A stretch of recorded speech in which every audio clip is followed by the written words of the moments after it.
Si les fruits n'impliquent pas des racines, alors nous devenons lourds et nous tombons dans la première tempête.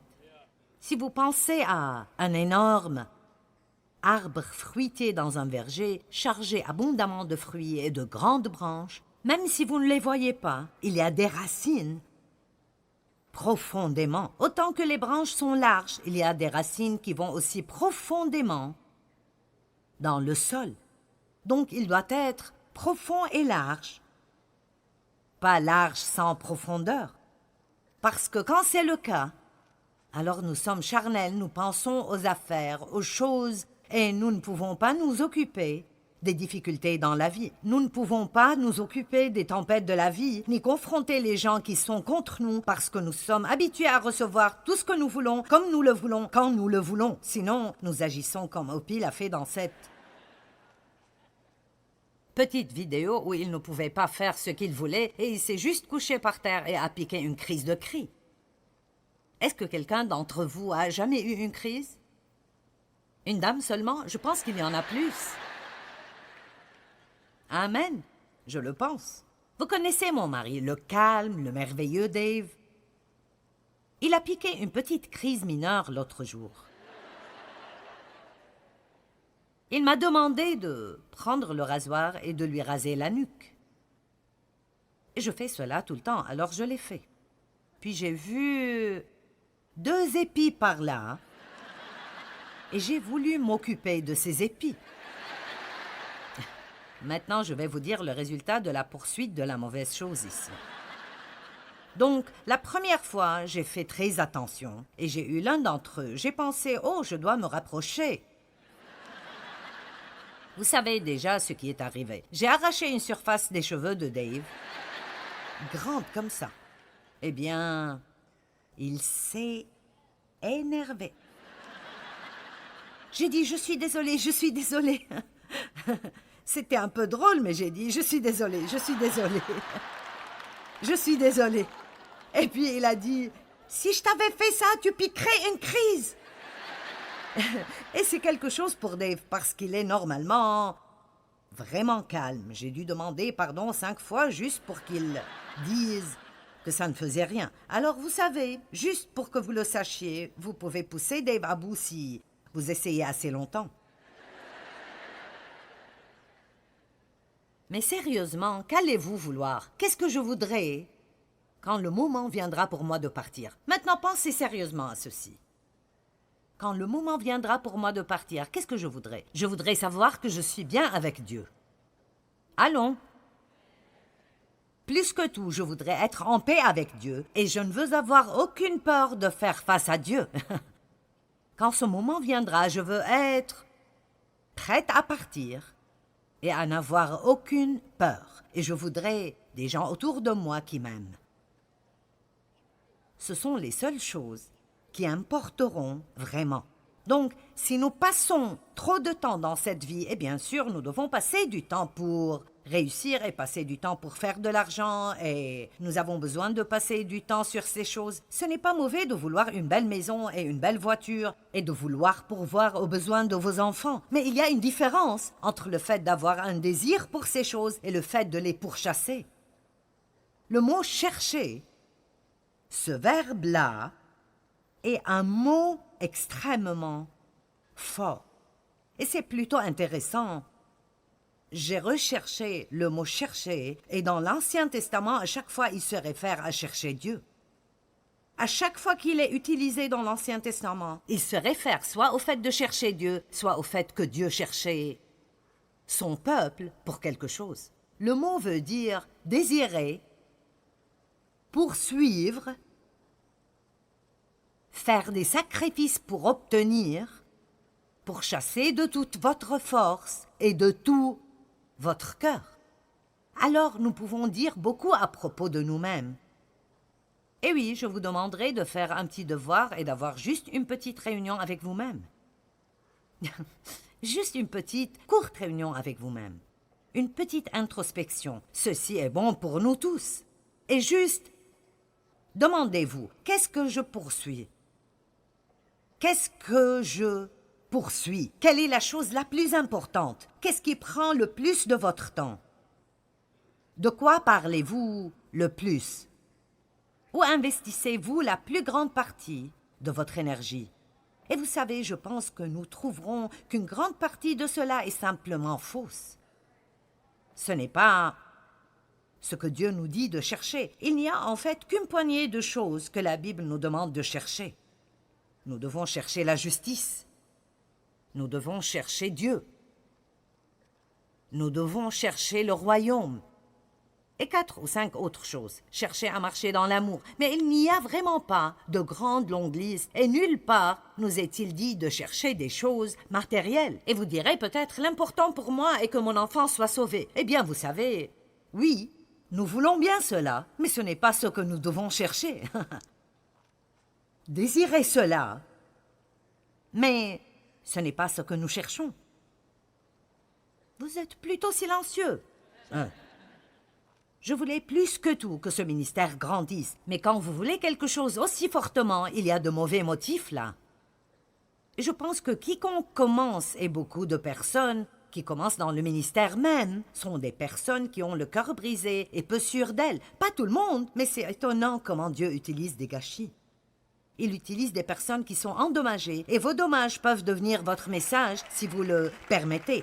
Mais nous commençons, et vous savez, j'avais des insécurités, alors je recevais beaucoup de ma valeur de ce que je faisais. Et quand vous recevez votre valeur de ce que vous faites, vous ne voulez pas faire un peu de quelque chose. Vous voulez faire beaucoup de tout, parce que plus ce que vous faites est grand, plus vous vous sentez bien avec vous-même. Que vous aimiez cela ou pas, plus quelque chose est grand, plus les gens vous admirent. J'aurais souhaité que ce ne soit pas ainsi, mais c'est comme ça.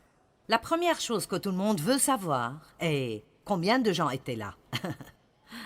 Combien votre église est grande? Combien de gens peut-elle accueillir? Et bien sûr, tout le monde. Vous savez, il y a de différents articles qui sortent, vous savez. C'est l'une des 5 églises qui grandissent le plus rapidement dans le monde. Ou celle-là est l'une des 10 églises. Je parie que Dieu a des choses cachées qui nous épateraient. Et les gens diraient juste, nous ne le savions même pas. Amen? Eh oui, nous voulons grandir. Je ne veux pas que vous me mépreniez ce soir. Je ne dis pas que c'est mauvais d'avoir un désir pour ces choses. Mais la Bible nous enseigne, si nous faisons de l'Éternel nos délices, Psaume 37,4, fais de l'Éternel tes délices et il te donnera ce que ton cœur désire et t'accordera tes demandes secrètes. Fais de l'Éternel tes délices, laisse-le être premier dans ta vie. Ou Matthieu 6,33, cherchez premièrement le royaume de Dieu et sa justice, et toutes ces choses que votre cœur désire vous seront données par-dessus. C'est une façon de loin meilleure de le faire. Cherchez le Seigneur et laissez Dieu vous donner ces choses. Amen. Dites, cherchez le Seigneur et laissez Dieu vous donner ces choses. Maintenant, je crois que même si vous faites semblant d'être extrêmement innocent, vous avez besoin de ce message.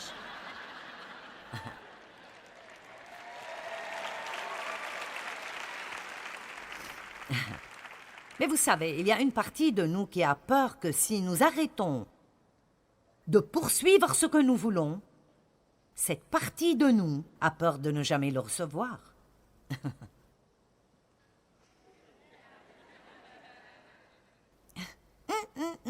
Un tout petit peu. Je vous vois là-haut, un tout petit peu. Mais vous allez voir que tout ce que la Bible nous dit de faire est de demander, puis laisser la chose et faire la volonté de Dieu. Nous n'avons pas à nous arrêter là-dessus. Nous n'avons pas à y demeurer. Nous n'avons pas à répéter la même phrase 25 fois chaque jour.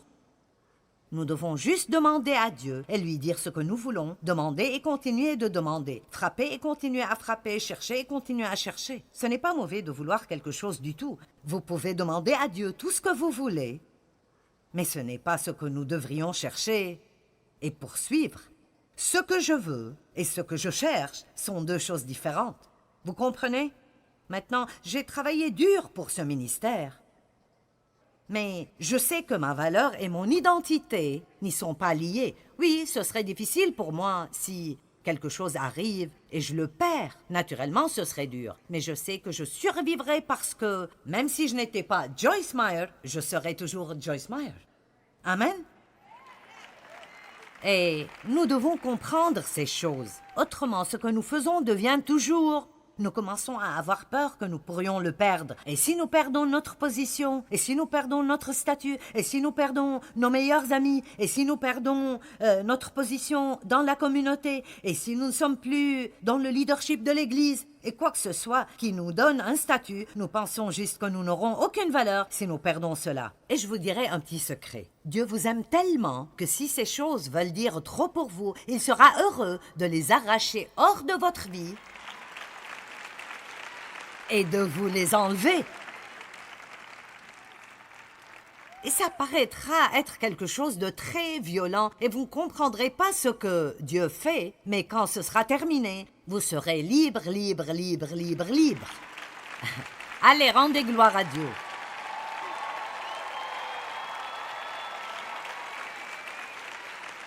Je voulais venir ici et dire, ce week-end, nous allons parler de la vie plus profonde. C'est la réaction que je pensais obtenir. C'est exactement pour cela que je ne l'ai pas fait. Mais ceci est presque inquiétant pour moi, parce que je ne sais même pas si beaucoup de personnes savent ce que ça veut dire. Vous savez, il y a des années, il y avait des conférences à propos de la vie plus profonde. Les gens venaient de partout pour assister à ces conférences à propos de la vie plus profonde, et ils écoutaient des prédications toute la journée, jour après jour après jour, à propos de ce dont j'essaye de vous parler ce soir. La vie plus profonde est de ne pas être superficielle. Et laissez-moi vous dire, nous devons vouloir plus de cela. Si nous ne voulons plus de ceci, alors nous devons vouloir plus de cela. Nous avons besoin de cela. Donc, vous savez, j'étais déjà chrétienne pour longtemps et j'avais un ministère assez grand. Pas aussi grand qu'il est aujourd'hui, mais... Pas de problème d'argent, tous mes enfants étaient sauvés, nous nous entendions bien dans mon mariage. Et je n'étais pas vraiment heureuse. J'étais toujours insatisfaite. Vous êtes-vous déjà demandé ce qui n'allait pas en vous et ce que ça coûtera de vous rendre heureux dans la vie? Allez, est-ce que quelqu'un, je veux dire, avez-vous jamais pensé, eh bien, si je pouvais juste obtenir cela, je serais heureux. Et maintenant, vous avez cela et vous ne sentez pas mieux qu'avant du tout. Est-ce que vous vous demandez parfois, qu'est-ce que ça prendra pour que je puisse arriver au point où je peux juste me lever et être heureux et passer par la journée et être satisfait et aller au lit heureux et ne pas toujours chercher quelque chose d'autre qui pourrait me donner une nouvelle excitation? Amen. Certains d'entre vous paraissent être totalement déconcertés. Où comptes-tu arriver avec cela? Et quand j'ai commencé à pleurer, « Dieu, qu'est-ce qui ne va pas dans ma vie? Je ne sais pas ce qui ne va pas dans ma vie. » Et vous savez, nous ne voulons pas vraiment savoir ce qui ne va pas dans nos vies. Parce que si Dieu nous le dit, nous nous sentirons pire qu'avant que nous demandions. Alors, vous savez, qu'est-ce qui ne va pas dans ma vie? Et je veux dire, la chose que j'ai entendue dans mon cœur était « Tu es superficielle. »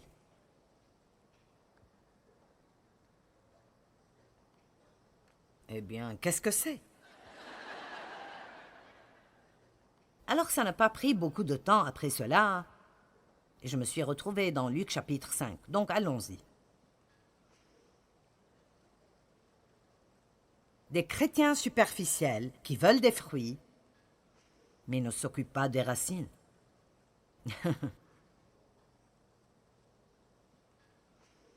Ils veulent être utilisés, mais ils ne veulent pas être prêts. Oui, certaines de ces choses sont dignes d'être écrites.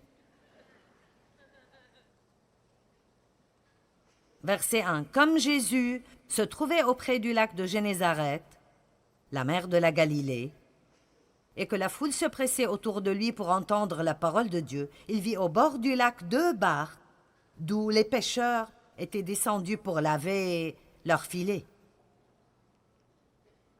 Il monta dans l'une de ces barques qui était à Simon, Pierre, et il le pria de s'éloigner un peu de terre. Puis il s'assit, et de la barque il enseignait la foule.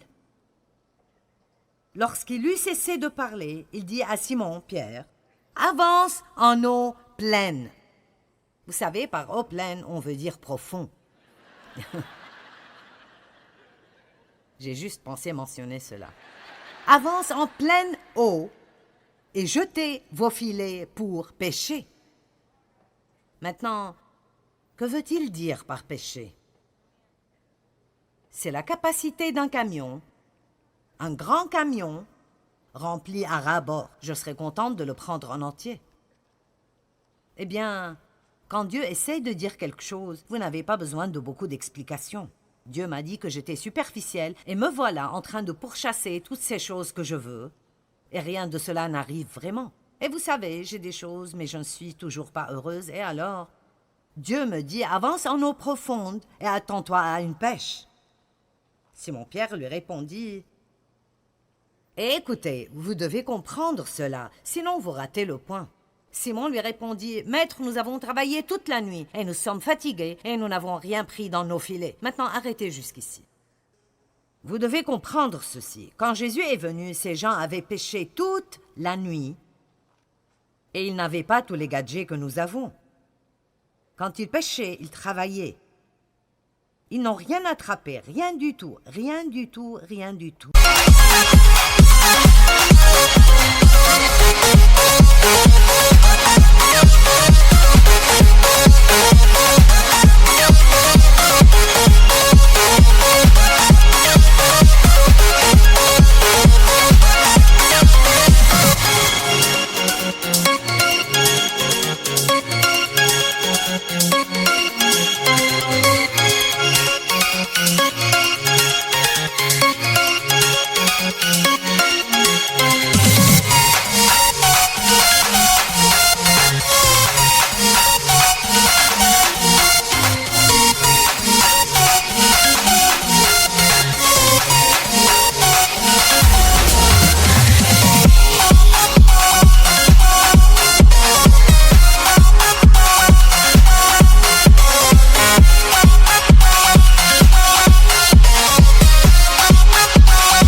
Je me demande combien de personnes qui m'écoutent aujourd'hui sentent qu'elles ont pêché toute la nuit sans rien attraper. Est-ce que quelqu'un sait de quoi je parle? Allez maintenant. Mon Dieu, je fais tout ce que je pensais que tu m'as dit de faire et rien ne marche et je ne comprends juste pas. Dieu, que veux-tu que je fasse? Oh, je sais, je dois chasser plus de démons, je dois prier plus. Ils étaient fatigués. Ils avaient ramené les bateaux, ils avaient tiré ces grands filets hors du bateau. Ils les avaient mis sur le rivage, ils nettoyaient les filets parce qu'ils savaient qu'ils devaient aller dormir puis sortir de nouveau. Je pense qu'ils désiraient aller au Starbucks pour avoir un gâteau et un cappuccino. Vraiment. Et aller à la maison, prendre leurs femmes et leurs enfants dans leurs bras, puis aller au lit. Non, je sais pas, ils dormaient probablement sur une pierre ou du gravier. Mais je suis sûre qu'ils désiraient rentrer. Ils étaient fatigués et avaient probablement faim. Et Jésus a dit, ressortez. Allons maintenant. L'auriez-vous fait?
Ressortez, mais allez vraiment loin.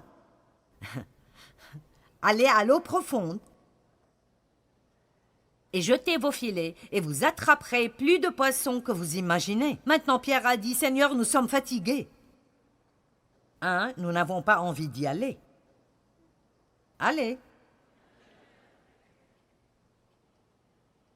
Nous n'avons rien attrapé.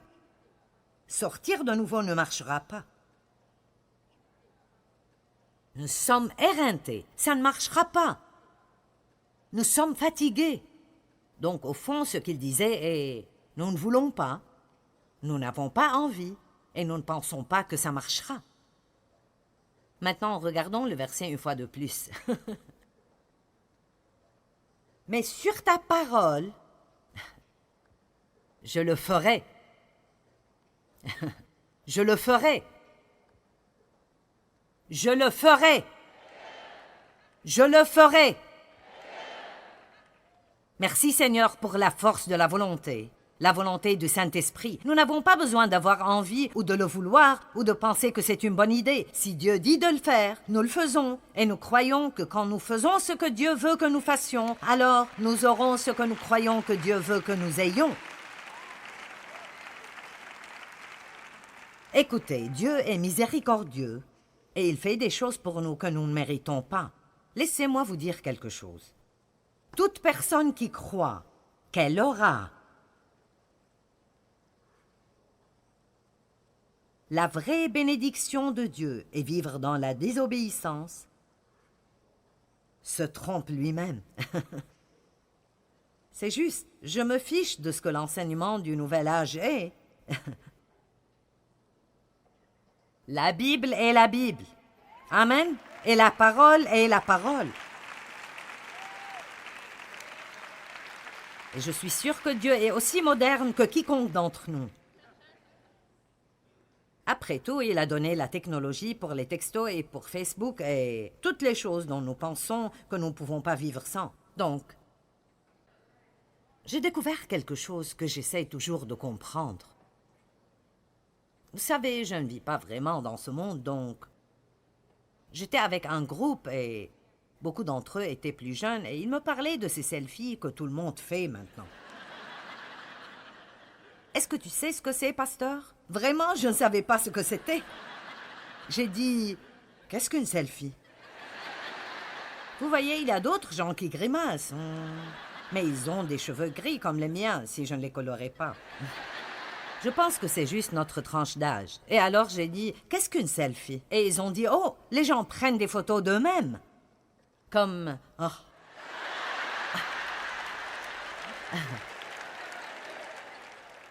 Et parfois, disons, toute la journée. Comme quand ils mangent, alors qu'ils font toutes sortes de choses. Et ils les mettent sur Facebook. Il y a 450 millions de téléchargements par jour de selfies.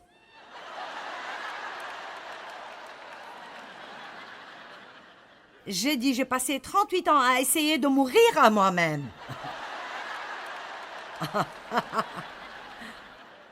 Je manque quelque chose ici. Maintenant, s'il vous plaît, ceux qui prennent des selfies toute la journée, ne vous énervez pas contre moi. Je sais que c'est quelque chose de moderne et vous vous amusez avec. S'il vous plaît, ne m'écrivez pas pour me dire que je suis loin de la réalité. J'essaie juste de marquer un point. Vous savez, je veux dire, s'il y a 450 millions de personnes qui prennent des photos d'elles-mêmes toute la journée pour les mettre sur Internet, peut-être qu'il y a quelque chose d'autre ici. Je veux dire, si vous voulez le faire, faites peut-être une par jour, je ne sais pas. Et préférablement pas quand vous dites « Regardez-moi, je mange !» Allons maintenant. Ne vous énervez pas contre moi. Comme je l'ai dit, je peux juste dire que c'est à cause de mon âge maintenant. Je réalise que je suis loin de certaines des nouvelles choses qui arrivent aujourd'hui, mais... Vous savez, c'est comme... D'accord. Dieu est tout aussi moderne que quiconque. Mais la Bible dit toujours, ne vis pas d'après ce que tu veux, ce que tu penses ou ce que tu ressens. Apprends à faire ce que je te dis de faire. Vis plus profondément, ne sois pas si superficiel et tu n'auras pas à pourchasser les bénédictions parce qu'elles te pourchasseront. Amen.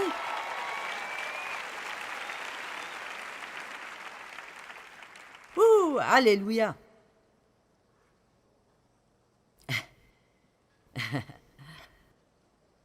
Merci.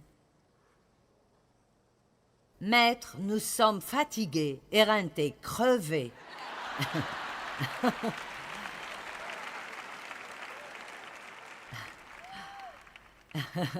Il y a des années, j'essayais de prier et j'essayais de dire à Dieu que j'étais fatiguée et qu'il était exalté. Et j'ai dit, Dieu, tu es fatigué et je suis exalté.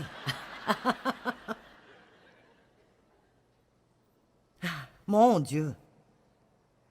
Mais sur ta parole, je jetterai le filet de nouveau. Verset 6. Et l'ayant jeté, vous êtes prêts?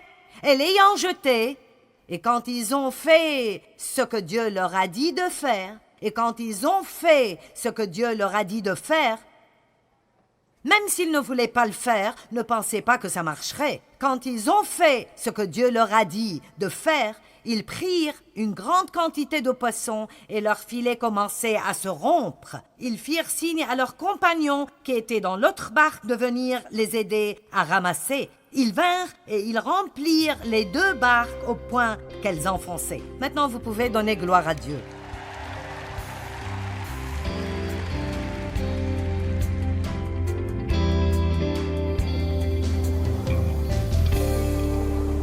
Quand nous poursuivons une relation plus forte et plus intime avec Jésus-Christ, nous pouvons nous reposer dans le fait que Dieu pourvoira ce qui est bon pour nous au bon moment dans nos vies. Mettons toujours Jésus en premier et tout le reste nous sera donné.